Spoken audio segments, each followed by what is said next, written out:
is that? Ratchet and Clank 1.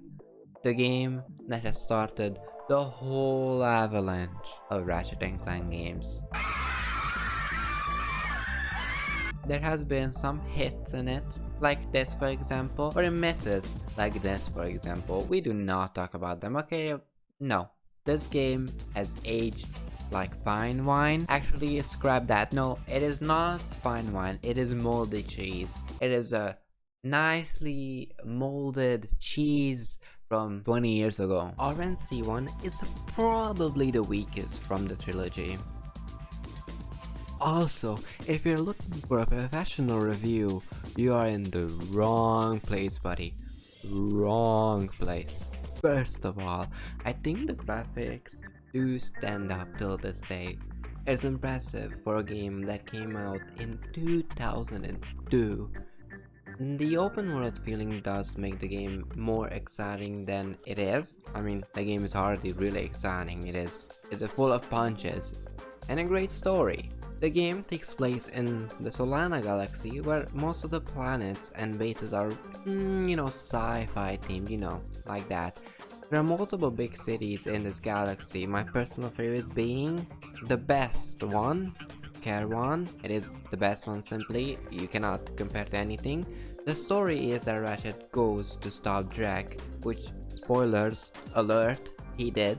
I feel like a lot of places do resemble the early 2000s gaming era, and for some gosh damn reason, the Gamlik base, which is later on in the game, makes me feel really scared and lonely, like something will pop out of nowhere.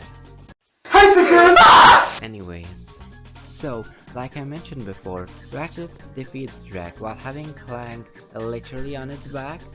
The story is simple. A money-hungry Drake pollutes planets for money. Duh, they also destroy planets for money purposes again. The game is very much in its capitalism arc, and it shows in the prices of the weapon. It's horrid.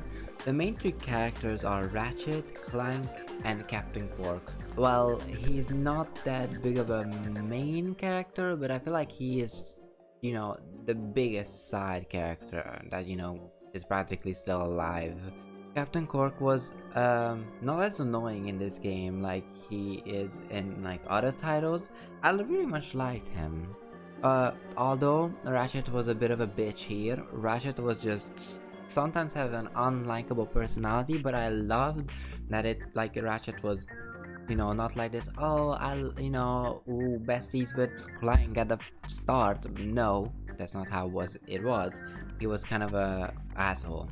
By the end of the game, Ratchet does come around and becomes a bit self-aware and does decide to not just to go after Captain Quark and to stop Drake from attacking his quote-unquote home planet.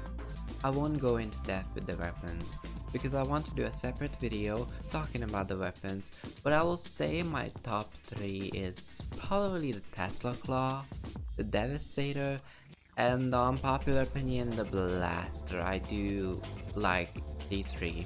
So to sum it up, the game was really ahead of its time. I do think the game will still stand up against a lot of games that are released nowadays.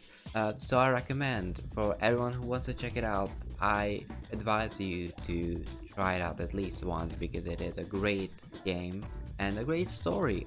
We are gay, Ratchet. Please stop flirting with the lesbians.